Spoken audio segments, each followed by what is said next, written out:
আজকের পদক্ষেপ আগামীর ন্যায় বিচার, সুরক্ষিত হোক নারী ও কন্যার অধিকার, এই প্রতিপাদ্য নিয়ে বিশ্বের অন্যান্য দেশের মতো বাংলাদেশেও আজ রোববার ৮ মার্চ পালিত হচ্ছে আন্তর্জাতিক নারী দিবস। সবাইকে এই দিবসের শুভেচ্ছা জানাই। আন্তর্জাতিক নারী দিবস সমতায়। আন্তর্জাতিক নারী দিবস এলে সামাজিক যোগাযোগ মাধ্যম, বিভিন্ন প্রচারণা, পোস্টার এবং আয়োজনগুলোতে একটি রং বারবার সামনে আসে, বেগুনি বা পার্পল। অনেকেই এদিন বেগুনি পোশাক পরেন, ব্যাজ বা রিবন ব্যবহার করেন। কিন্তু কেন এ রং নারী দিবসের প্রতীক হয়ে উঠল তা অনেকেরই অজানা। সেই অজানা প্রশ্নের উত্তর দিতেই আমাদের এই আয়োজন। প্রথম দিনে কি পড়বি রে? গণিত? তুই? হ্যাঁ, এক সব সাবজেক্ট। নারী অধিকার আন্দোলনের ইতিহাসে এর সূত্র পাওয়া যায় বিংশ শতাব্দীর শুরুতেই। সেই সময় যুক্তরাজ্যে নারীদের ভোটাধিকার প্রতিষ্ঠার দাবিতে আন্দোলন করছিল একটি সংগঠন, women's social and political union. তাদের আন্দোলনের প্রতীক ছিল ৩টি রং, বেগুনি, সাদা ও সবুজ।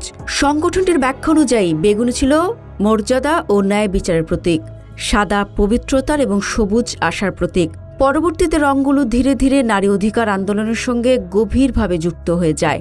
সময়ের সঙ্গে আন্তর্জাতিক নারী দিবস উদযাপনের ক্ষেত্রেও বেগুনি রং সবচেয়ে বেশি গুরুত্ব পেতে শুরু করে। বর্তমানে আন্তর্জাতিক পরিসরে নারী দিবসের প্রতীক রং হিসেবে বেগুনিকেই বেশি ব্যবহার করা হয়, যা নারীর মর্যাদা, ন্যায় বিচার ও ক্ষমতায়নের বার্তা বহন করে।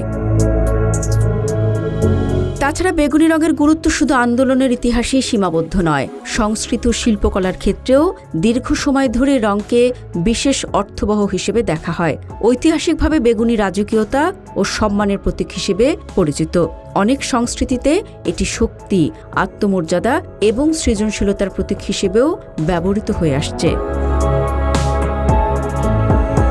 মনোবিজ্ঞানের গবেষণাতেও রঙের প্রভাব নিয়ে আলোচনা রয়েছে। বিভিন্ন গবেষণায় দেখা গেছে রং মানুষের অনুভূতি ও আচরণের উপর প্রভাব ফেলতে পারে। বেগুনি রঙকে অনেক সময় সৃজনশীলতা, সংবেদনশীলতা এবং মর্যাদাবোধের প্রতীক হিসেবেই ধরা হয়। মনোবৈজ্ঞানিক বিশ্লেষণেও বলা হয় রং মানুষের আবেগ ও উপলব্ধির সঙ্গে প্রতীকের সম্পর্ক তৈরি করতে সক্ষম। তাই আন্তর্জাতিক নারী দিবসে বেগুনি রং ব্যবহার করা শুধু একটি আনুষ্ঠানিকতা নয়, এটি নারী অধিকার আন্দোলনের দীর্ঘ ইতিহাস, সংগ্রাম এবং সমতার ভবিষ্যৎ প্রত্যাশার একটি প্রতীক হিসেবে বিবেচিত হয়। বেগুনি রঙের একটি ব্যাজ বা পোশাক তাই অনেক সময় একটি সামাজিক আন্দোলনের স্মারক হয়ে ওঠে।